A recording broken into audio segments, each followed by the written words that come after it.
Hi guys, Shri Gurudev Datta. चला आता मी कढी पोहे बनवते.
कढी पोहे तयार. तर आता आपण कढी पोहे खाऊ.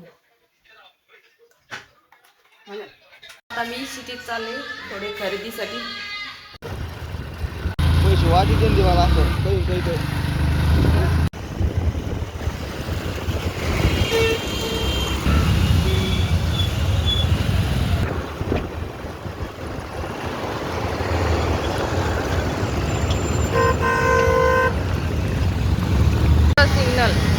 सिग्नलवर मला उभं राहायचं लयच कंटाळा येतो. त्याच्यामुळे मला कधीच सिटीत यावं वाटत नाही. तर मी गुलमंडीला आलेली आहे. सुपारी हनुमानचे दर्शन घेते. आता मंदिर बंद आहे, बाहेरूनच दर्शन घेते. चला आता बघते काही खरेदीसाठी काही आवडतं का तर स्पोर्ट मार्केट सामान घ्यायला. चला आता मी पाणीपुरी खाते.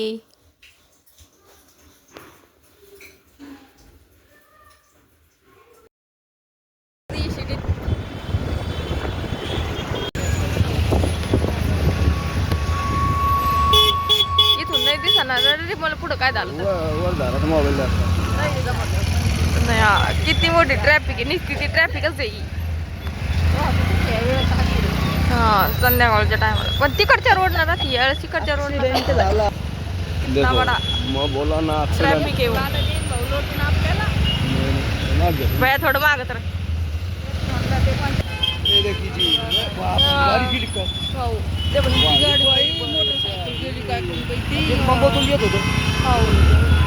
अरे वाह, काल आज दोन ऍक्सिडेंट. इतना बड़ा ट्रैफिक लग गया. चलो अभी तिथून अभी मैं वीडियो बन ट्रॅफिक बाय आणखी पण ट्रॅफिक. चला आता मी घरी आले आणि आता लगेच तुम्हाला मी काय खरेदी केली ते दाखवते. थोडं फ्रेश होते. चला मी काय आणलं ते दाखवते आज तुम्हाला. शॉपिंग काय केली तर मी ही सोप आणली ॲलोवेराची, गोटा सोप. हिने हातावरचे हे माझ्या हातावर खूप टॅन झालेले आहे. ते टॅन जातं या साबणीने. आणि हे आहे ॲलोवेरा क्रीम. ही साबणीने आपली पहिली त्वचा साफ करून घ्यायची आणि मग ही क्रीम लावायची. ही पण आयुर्वेदिक आहे. हिनं बी आपल्या त्वचावरचे सगळे टॅन जातं. त्वचा मुलायम आणि सुबक राहते. आणि ही आहे केसरगुटी सोप. ही मी डेली यूज करते चेहऱ्यासाठी. हिने चेहऱ्यावरचे वांग, काळे डाग हे सगळं जाते. आणि पॉन्ड्स क्रीम हे सगळं मी रेग्युलर यूज करते. ही तर सगळेच यूज करतात मला. आणि हे कानातले आले छोटे. चला भेटू उद्या. Bye bye.